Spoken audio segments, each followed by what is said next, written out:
Welcome to the Energy Forum, where we explore the key issues shaping energy markets, policies, and innovations worldwide. I'm Ken Medlock, Senior Director of the Baker Institute's Center for Energy Studies. In the second part of our series, we're joined by Jim Krane, the Diana Tamari Sabag Fellow in Middle East Energy Studies, Osamah Alsayegh, a non-resident fellow at the Center for Energy Studies, and Salem Alhajraf, a visiting research scholar at the Center for Energy Studies. Together, they continue their in-depth exploration of the energy challenges and opportunities in the Middle East, including the effects of heavily subsidized electricity in Kuwait.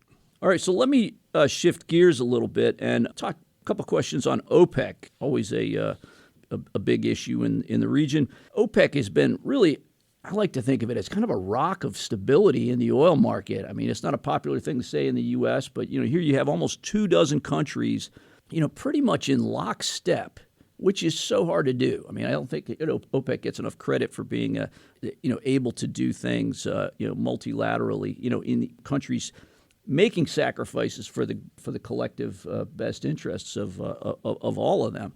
But keeping prices high for so long, taking oil off the market for so long that, more than 5 million barrels a day out of production, they've basically been ceding oil market share to the U.S., since 2007. If you plot OPEC against the U.S., you can see the U.S. just taking all sorts of market share and OPEC, basically just holding steady. And it seems that, we've written about this here, not all OPEC member states are on board with this. The UAE, I think, is one of them that, more than a quarter of its production capacity is offline.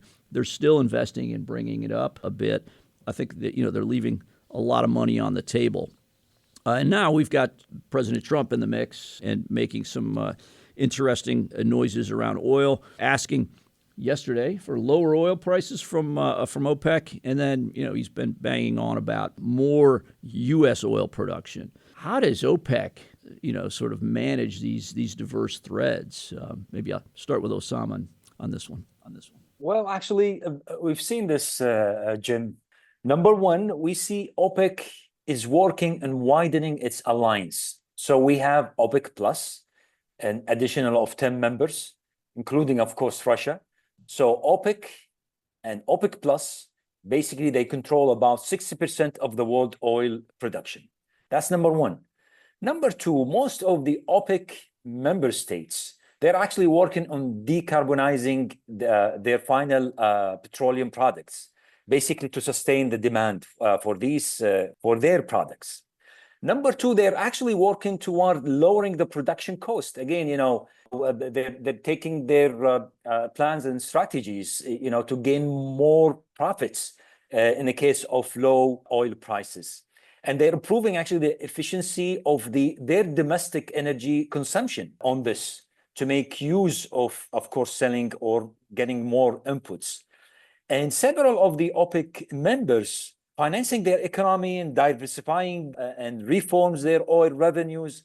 And actually, they're also lifting subsidies, they're reducing subsidies on their own domestic economy. So with all these strategies, OPEC, they're somehow managing, at least within the short term, of influencing and stabilizing the oil prices. But I just want to mention one thing that's really we have to remind ourselves. The energy transition, we're expecting to see definitely structural changes in energy markets. That's for sure. And it's definitely is going to impact the oil demand one way or another. So it is going to be really a challenge to monetize the large reserve of the OPEC members of what they have. But so far, the world is still growing in need of the hydrocarbon. And yes, OPEC and OPEC Plus, with the OPEC Plus alliance, I believe they're going to do, we'll see how Trump 2.0 will do and how he deals with now OPEC and OPEC Plus. If I just may add, in fact, don't forget the U.S. Been shifted in less than 10 years from net oil importer to net oil exporter. And this, as you said earlier, it grabbed whatever market share that OPEC either voluntarily or regularly cut, about 5 million barrel per day, it goes to non-OPEC plus producers. So OPEC and OPEC plus are not the only players in the oil market. But if we talk about the price, it hurt both. If we talk about energy transition, high oil price, of course, it will generate immediate short-term high revenues for oil-producing countries. But in the long run, it will encourage electric cars and encourage clean tech technologies to be deployed so that they can compete the price of regular energy or primary energy-based technologies. Same thing with the lower price. If we sustain for long periods at low oil price, this will hurt also the electric cars, because people, if they have electric car and gasoline car or internal combustion car costing the same price, people prefer to sit in their comfort zone. So we will see people selling their electric car and go back to their internal combustion cars. So neither high price nor lower price will benefit the international economy. There must be a balance between these two extremes, and this balance will be measured and sustained by the market without influencing high price or low price by political decisions or regulatory decisions.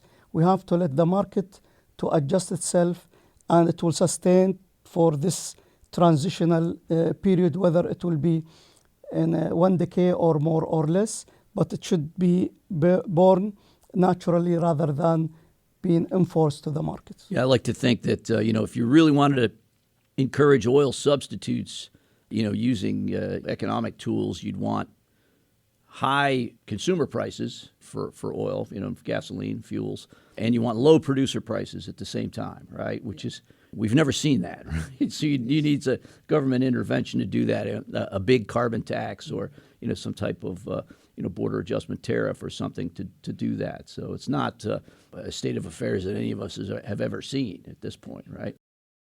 Don't forget also the raw material required for energy transition, like lithium, like copper. The prices of these rare material will go up if the price of oil go up, and it will indirectly impact clean technology development. Yeah, those prices also fluctuate, right? And we don't have an OPEC in the, helping out with that. So, one more question on OPEC here, if I may. So, energy transition's gaining momentum. I wanted to ask you guys how OPEC should approach the energy transition and carbon itself. I often wonder, is there a point when, maybe when oil demand finally plateaus and begins to come down, does OPEC begin to start thinking about carbon content of the crude or the upstream emissions from its member states? Do you think OPEC would ever reach a state where it wanted to give preferential access to the markets from producers that are able to reduce their carbon footprint or sequester some of the emissions or offset some of their emissions? Do you see OPEC getting into carbon management in any way in the future? Yeah, we see a lot of leading projects in the region for carbon capture and sequestration. Also, this is tightly linked to the blue hydrogen production and blue ammonia production. These are, I see it as a demonstration flagship projects in case if the hydrogen as an energy carrier, clean energy carrier, get off the ground, then the market will be ready. But for the short term ahead, I don't see the hydrogen will replace the conventional hydrocarbons due to two things. First, the market is not demanding for much of hydrogen yet. Therefore, the production will hesitate to produce hydrogen without guaranteeing the off-takers. So it is like a chicken and egg game, but we have to wait and see. But for GCC, they're already on the forefront of these technologies. They are demonstrating carbon capture technologies and also demonstrating hydrogen in both colors, green and blue. And they make a lot of gray hydrogen in the Middle East as well, right? So I think, about a fifth of global gray hydrogen is made in the Middle East. Hydrogen also, one thing you say for an oil-producing country, it makes a nice hedge, against a surprise in the energy transition because, for all the scenarios I've seen that call for reduced oil in the energy mix also call for a much greater role for hydrogen. So there's pretty strong negative correlation. So investing in hydrogen is a nice hedge for an oil-producing country. For oil-producing countries to keep a sizable market share in the future energy technologies or future energy markets, they have to be ready to split the hydrocarbons. It's hydrogen and carbon. They should split it at home and export hydrogen. Right. We often hear this. I'm sure, Osamah, you've heard this, in the Gulf. We hear this a lot. Fossil fuels aren't the problem. It's the carbon that's the problem, right? It's something we hear a lot. Actually, this is the popular narrative of OPEC in the Gulf. The issue is we need to provide energy to sustain economic, and we need to mitigate carbon. Let's not talk about phasing out oil and gas or hydrocarbon in general. Let's just focus on mitigating the carbon. And as a matter of fact, OPEC really encourage its members and advise its members. By the way, OPEC is a member of the International Energy Agency, Gas House, Gas Research and Development Programs. The aim actually is to provide research into reducing the greenhouse gas emissions within its members. So it's really working hard on this issue. And again, with their popular narratives, we should focus in mitigating carbon. Let's just, the world needs the hydrocarbon to sustain the prosperity of the economy. The global south still needs such an energy to flourish. So the focus is to mitigate emission, not to phase out hydrocarbon. All right. On that note, maybe just a quick diversion here into Trump administration's withdrawal from the Paris Agreement, some of the global reactions. I wanted to see, here we have the number one historical emitter here, the United States, now bailing out of the Paris Agreement for the second time, right? So, how this plays out, we don't know. I mean, probably some of this is going to hinge on what happens here in the next presidential election of 4 years. But I wanted to hear from both of you, how's this playing out in the Gulf, right? I mean, GCC countries have been on the leading edge of climate damage. I mean, you guys are from Kuwait. You had some extreme temperatures there last summer and some inability to meet a power demand. So you had some power cuts during those days with the extreme high temperatures. So your countries are on the leading edge of climate damage, but they're also, as fossil fuel exporters, got a big stake in what happens here. So just kind of curious, how is sort of the pullout of the Paris Agreement by the U.S., how's that playing out in the Gulf region? First of all, I don't think the withdrawal of U.S. from Paris Agreement, that U.S. is not believing in climate change. In fact, if you see in terms of investment, you see the U.S. is the largest country investing in the climate change and carbon capture. I think the withdrawal is more on political side rather than believing in fighting against climate change. With respect to GCC, I don't think this will impact on our plans. The 6 GCC countries pledged to zero emission, except I think Qatar, by 2050 or 2060. And they are moving firmly toward these goals. You see a number of announced carbon capture projects and carbon sequestration projects among national oil companies. You can see how serious GCC moving toward this direction. And also, this is the second time the U.S. withdraw. After 4 years, probably U.S. will come back to Paris Agreement. And also for this reason, GCC will commit to their obligations toward international climate change. Okay, thanks. Osamah, did you want to weigh in on anything to do with the Paris Agreement? I agree with Salem, actually. Yes, I agree with Salem. Trump's withdrawal from Paris Agreement will not affect the GCC plans on actually following up. Actually, Trump's administration withdrawal will only affect the global endeavors toward, mitigating toward their efforts toward bringing the temperature lower than 1.5 Celsius temperature. This cycle of commitment and uncommitment will definitely affect the pledge that were made in COP29 to achieve the 300 billion a year. And it will just affect the global actually move toward this. But again, this is a temporary. We'll see the next cycle, the next term of the presidency in the US. So most likely this will turn around, and we'll see. Again, this will not affect the GCC plans, definitely. I think the rest of the world by this point is getting used to whipsawing U.S. policy, going back and sort of swinging pendulum in policy.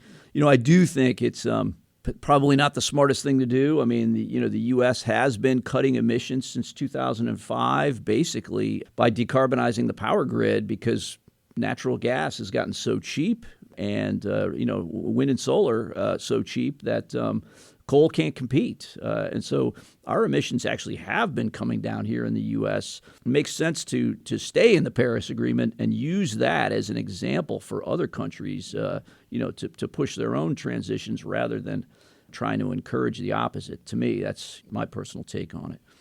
Can I move on to our paper? So the three of us are just about to publish a paper that looks at the pretty extraordinary situation in Kuwait with regards to electricity subsidies.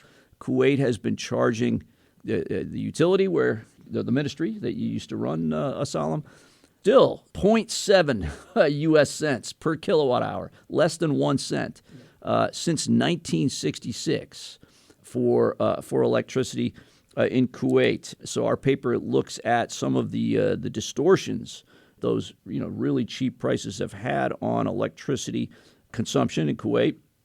It's not just a Kuwaiti phenomenon, right? This is lots of energy producing countries have put it in what some of us refer to as the social contract. This is one way we share the energy wealth with our citizens. It's an easy way of doing that.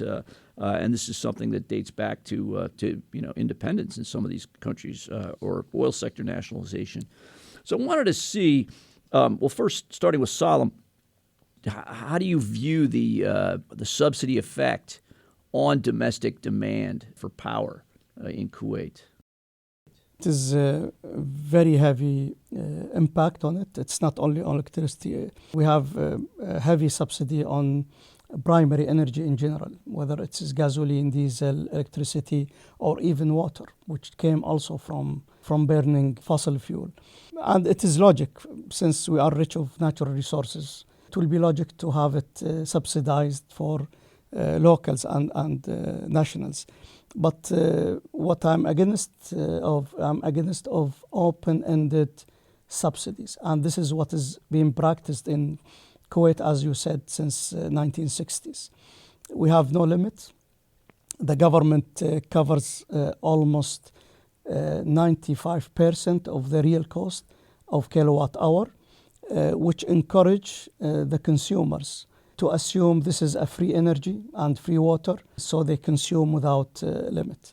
And this is, I think, what we discussed in our paper. We have to find a way to direct the subsidies to the right consumers or to the right directions, so that we can preserve the scarce natural resources. At the same time, we put the consumers in front of his national duties to wisely consume these resources and not to overconsume unnecessarily more of these heavily subsidized resources. Osamah, you one of the things that you wrote about was even the collecting the bills from people for this power, subsidized power that costs. I forget what Osamah. Refresh my memory. The generation cost versus the tariff. What's the the true cost, the real cost for a kilowatt hour? It is now about 48 fils if you calculate this to... That's around 10 cents. 10 cents. That's the actual cost. And we're charging 0.7 cents. So as Salem says, it's basically we need a way to control the wasteful behavior. It's not about we need to reward those who really consume in a fair way, and for those who can consume more, they need to pay their dues on that case. So the whole issue is just to provide a just, as we call it in our paper, in a way to control the basically the behavior of consumption. In 2022, the total actual spending on, as we know, Kuwait is cogeneration. We have electricity and water comes in the same time.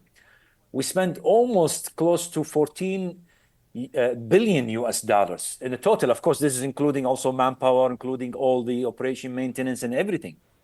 So we see really a pattern of wasteful resources that can be diverted toward other sectors, as we're speaking about, diversifying the economy, the challenges that the country is facing, the fiscal challenges.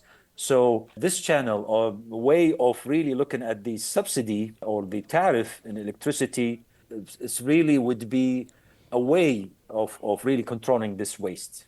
And you were saying that the government until recently wasn't even able to collect from bills, even the subsidized price, tough for the government to actually collect because, correct me if I'm wrong here, but citizen households could not be disconnected from the grid, so it was pretty tough to enforce collection. Yes.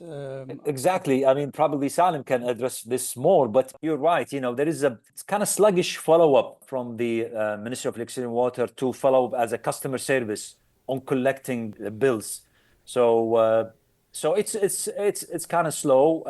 Though there we have a new installation of digital meters, and hopefully we'll see in the future more active role on this. Probably Salem can address this more. No, I think I don't want to add more. I think the digital meters are the solution. And last year we deployed about 700,000 digital meters, and very soon this problem will be resolved. But again, Kuwait is the only country in GCC still controlling the power sector by government. Other GCC countries, they shifted to the private sector, even if it is state-owned companies, but it works as a private sector company, which improve the collection of tariffs and also improve the end product as a service.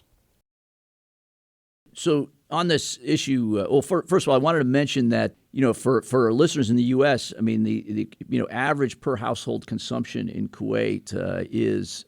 I remember the villa sector was 5 to 6 times average U.S. household consumption, but overall it was, if I remember correctly, it was like 3 to 4 times the amount of power consumed. Yeah, I think this is justifiable because we turn on our air conditioning from early March till end of October. So most of the year we have very harsh temperature, which encourage most of the household, which is on average 400 square meter.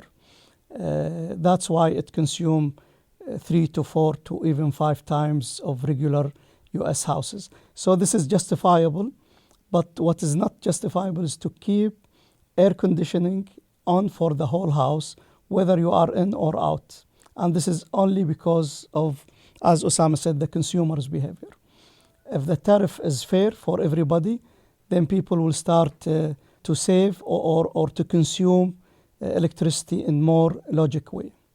So Salem, wanted to ask, so toward the end of the paper, you make some recommendations for policy reforms on the tariff side to roll back those subsidies in a few different ways. I wonder if you could just give us a quick snapshot. First of all, we mentioned that if there is a reform or increase in the tariff, we should keep 3 things in mind. First, we should not disturb the normal life of middle-income families. The second, we should have enough time to transition from the current status to the required status. And the third, we should have the right incentive mechanism. And for this right incentive mechanism, we propose 3 approaches as well. First is to have a threshold of electricity. So we have to have identified the amount of subsidized electricity every month for every normal house. And this even we can have it free or heavily subsidized. But any consumer exceed that level, they should pay the real cost of electricity. The second, I remember we proposed a segmentation where each segment, it has different tariff until we reach the highest consumers segments where they have to pay the full fare. This is something modified to the first approach. And the last one is just to give it in a form of cash. So we just calculate what these subsidies equivalent to, and we give it to the household, the lord of the house itself, who's paying the bill every year or every month. And if they consume exactly that, so they will pay the amount of money that being given by the government to the service provider. If they are less, the savings will go direct to their bucket. If it is more, then they have to afford, or they can afford to consume more. So these three models, again, it need to be further analyzed and to see what is the advantages and disadvantages of each. So like that last one, you cut your consumption, you get a check. Pretty strong incentive. Kuwait has just, the emir has disbanded parliament recently. I know this would have been a tough sell in the Kuwaiti parliament. Do you think, Osamah, that reforms like we're proposing in this paper might be an easier sell now that parliament is out? Definitely. We've been hearing the news now. They're going to be actually not only with electricity. Electricity, it seems, it's coming soon.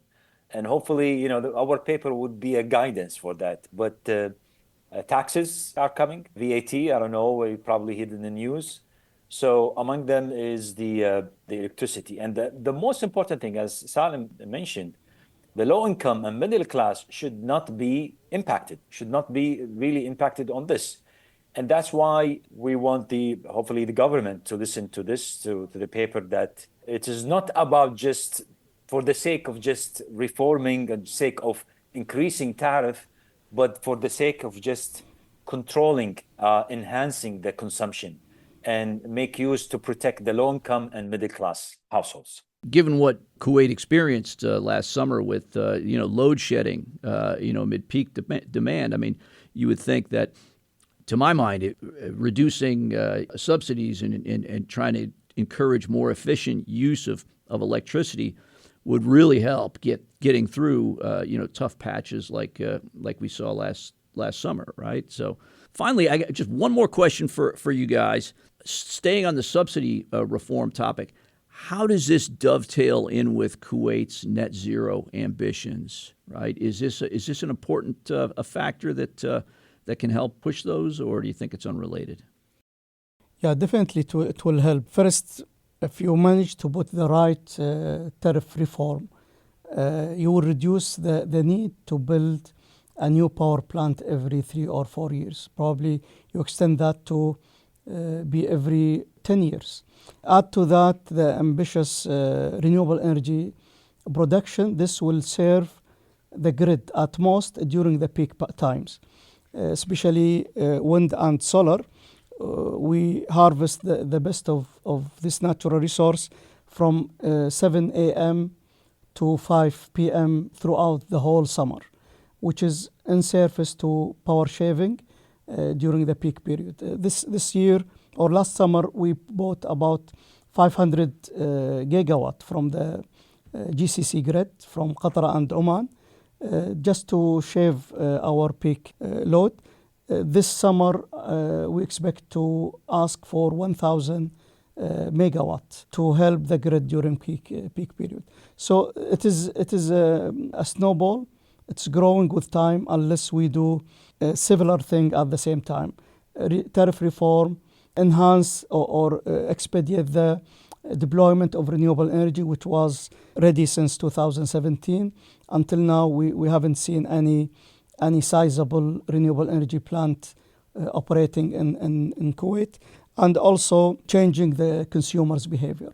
So these three elements should serve the long-term objective of Kuwait to reach net zero emission or even near zero emission by 2050. I might add, actually, raising the tariff encourage households, encourage commercial building to invest in renewable energy systems, basically, to reduce their energy bills. So it is actually a way for the country to achieve its transition to clean energy. Fantastic. Well, thanks to both of you, Salem and Osamah. This has been a fantastic discussion. I really enjoyed it. I hope our listeners will seek out our paper.